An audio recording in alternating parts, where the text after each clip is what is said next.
What's up, Internet? Caleb of BoredTimeThings here. As of making this video, Halloween is only a couple days away, so I wanted to share a few short, free or cheap spooky games with you all that you can beat in a single sitting.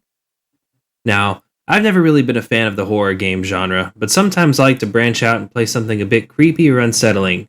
Usually something more in the indie scene that doesn't solely rely on jump scares. Apparently, I'm also nostalgic for the graphical style of the mid to late 90s, but I didn't notice until I replayed all of these games that they all have a similar graphical style, reminiscent of the old PlayStation. But enough about me, let's get to the games. Starting with the shortest game of them all is Lure. This is a free game that was released last year and both published and developed by Blue Moon Games.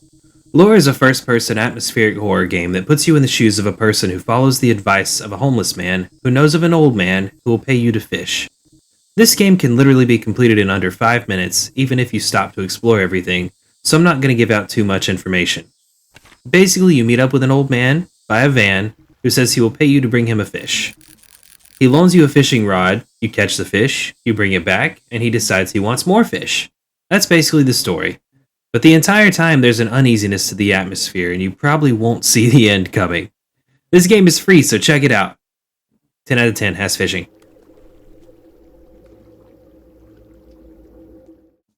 In keeping with the fish theme, up next is How Fish is Made. Earlier this week in one of the Discord servers I'm a part of, we were discussing phobias and stuff like that. One of the members of this server said that she has trypophobia, which is the fear of small holes, and is terrified of parasites.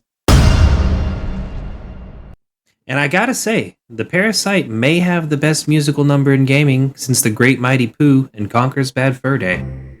I am the Great Mighty Pooh, and I'm going to throw my at you. Anyways, not to get distracted by a giant singing turd, How Fish is Made is another psychological atmospheric horror game that, on the surface, is a short story of the plight of a sardine making its way through a sadistic canning factory. Along the way you'll meet other fish who have met the same fate as you, or have they? The overarching theme of this game is the illusion of choice and free will. Will you go up, or will you go down? Will you stand by your convictions? Will you change your mind? Does the choice even matter? Is there meaning in suffering? What do sardines have to do with any of this? Find out for yourself. It's free to download on Steam, and now comes with a really cool expansion which nearly doubles the length of the game, but plays completely differently. In the expansion titled The Last One and Then Another, you've somehow escaped the canning process and become an amalgamation of bats, offal, and other fish, and your only objective is to consume. This part of the game is basically Katamari Damacy, but in fish hell. You roll around collecting as much viscera and garbage as you can to become the largest being you can be. This one also asks some tough questions. Is it better to be your own self? Would you be better off as part of a collective? What if everyone was you? Would life be better? Oh, and also, this one is slightly more creepy. So if you can handle the minor scares in this game, check it out. It's also free, and you can complete both the base game and this expansion in under an hour, even if you're taking your time to look around at all the things. 7 out of 10. No fishing.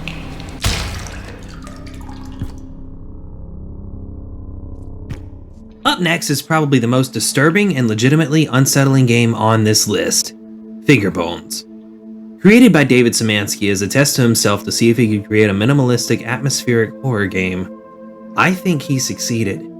If you don't know who David Szymanski is, he's one of my favorite indie devs, creating some of my favorite PC games, such as Goblins and Dusk.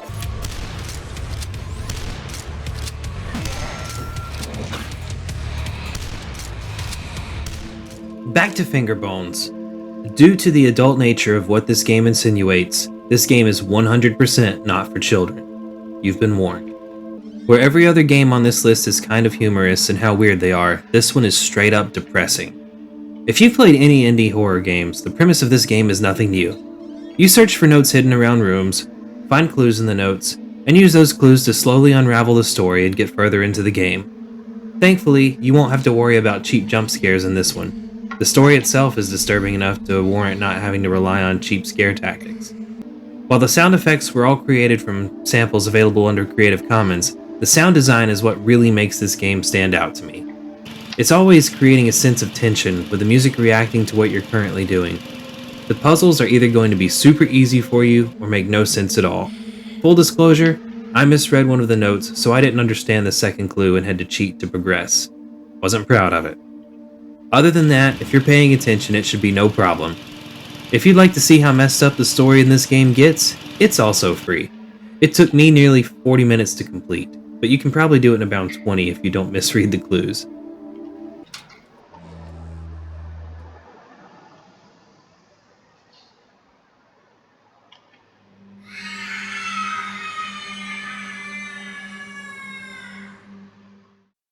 Before we get to the last two games on this list, I'd like to take a moment and talk to you about Dubby. Dubby Energy has been a sponsor of this channel for a little over a year now, and they legitimately have some of the best tasting energy drink mixes I've ever had. With natural caffeine, flavors like Beach and Peach, Galaxy Grenade, Calio Cream, and no artificial colors or fillers, you've gotta try Dubby. And if you use code BORED at checkout, you can get 10% off your entire purchase and support this channel. That's dubby.gg and use code BORED, B-O-R-E-D, at checkout. Try Dubby today.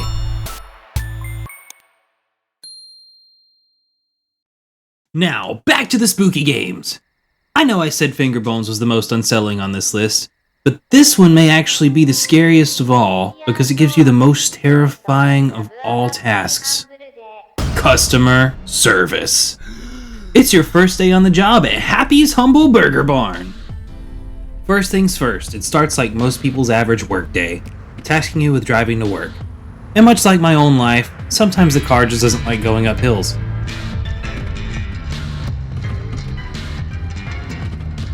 Once you get to the location, it's time to grab your time card, clock in, and start your shift.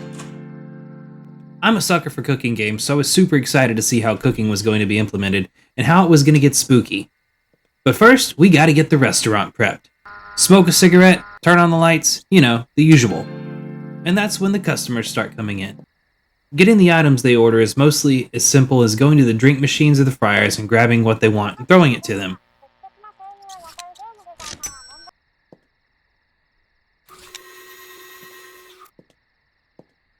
The only menu item that requires any real effort on your part is the Happy's Deluxe.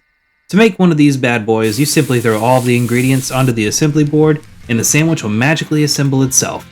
It's no cooking simulator, but it's still fun for some reason.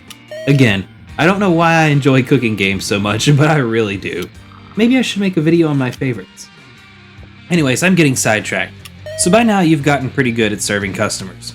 And for me, I don't know why, but it's always satisfying throwing their food at them. It's not rude, it's just how the game works.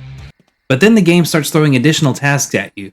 You gotta take out the trash while still tending to customers.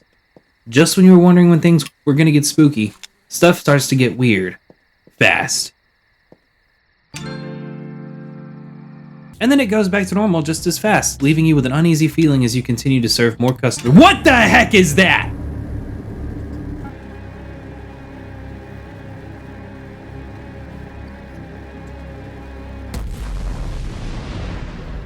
If you'd like to check out Happy's Humble Burger Barn, it's also free.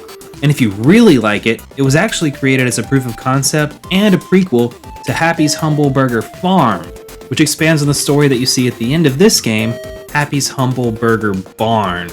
So if you like it, the sequel is Happy's Humble Burger Farm, and it's currently $19.99 on Steam. Last and certainly not least, if there is any game on this list I wish I could forget completely so I could experience it for the first time again, it would be this one. Squirrel Stapler. This game is also made by David Szymanski, so you already know it's going to be weird and messed up. Nothing I say can convey the weirdness of this game like the Steam description, so I'm just going to read that. Squirrel Stapler is a short horror hunting simulator that satirizes low-budget edutainment games with pitch-black humor and panic-inducing absurdist horror. A lonely man living in a remote cabin wakes up one day and realizes his beloved, a dismembered corpse nailed to the cabin wall, has been made ugly and rotten by the flies that swarm her. He wishes she were beautiful, like the squirrels of the wood, and so he sets out to hunt the squirrels of the wood so that he might staple them to her and make her beautiful again. But that is easier said than done. A sinister presence lurks deep in the forest, and it has only one rule. Thou shalt not staple squirrels. The game begins with you waking up in a cabin with the corpse of your beloved propped up on the wall. There's only one thing to do. Hunt some squirrels. This game takes place over 5 days with an ominous message on the wall by the door. The god is coming. But let's not worry about that. Let's kill some squirrels! Each in-game day you're tasked with killing 5 small squirrels, and after the first day, 1 large squirrel. And like the name of the game implies, you will staple these squirrels.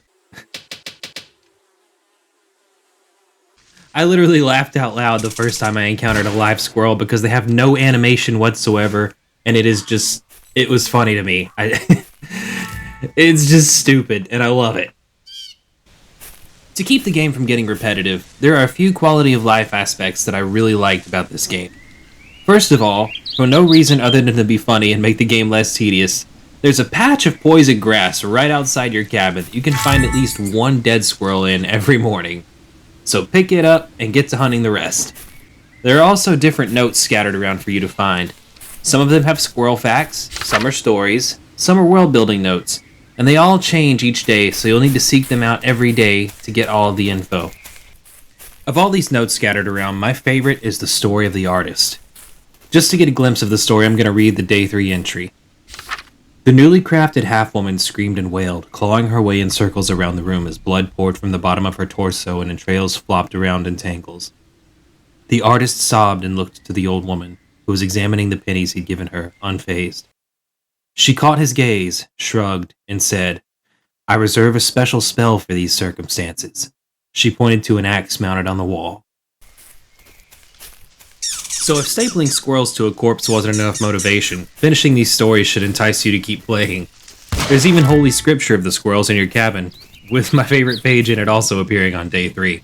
Rather like the righteous squirrel, the wise man stores his nuts for the proper time, but the faithless man has no nuts to store. 100% words to live by. The faithless man has no nuts to store. Remember that. To help you in your squirrel hunting endeavors, there are many different pickups scattered around the grove. There are health kits for when things begin to attack.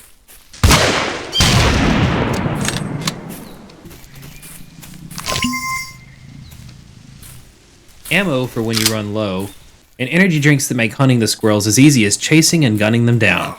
And that's basically the game loop. Read notes, hunt squirrels, staple them, go to sleep, and repeat that for 5 days while the game gets progressively weirder with each passing day. Now, I'm not going to ruin it, but I've never felt more dread when playing a video game than I have in the last 3 minutes of this. It is intense.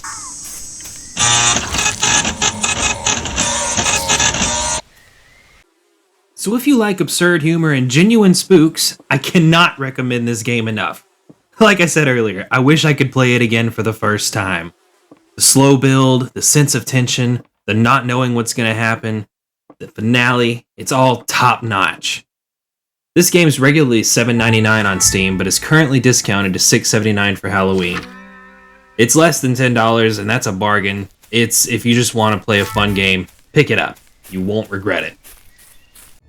And there you have it. Those are my 5 recommendations for quick spooky games to play before Halloween. All these games can individually be completed in under an hour. And if you finish one, the fun can keep going by watching a friend or family member play it. It's always fun to laugh at someone else getting spooked or just reacting to how freaking weird some of these games are. If you like this video, please leave a comment, hit the like button, and subscribe. I've got tons of stuff in the works and stream at 7 p.m. Central Time on Sundays now, so come hang out. Let me know in the comments what your favorite horror games are. I may play them on stream sometime. Thanks for watching. BoredTimeThings, out!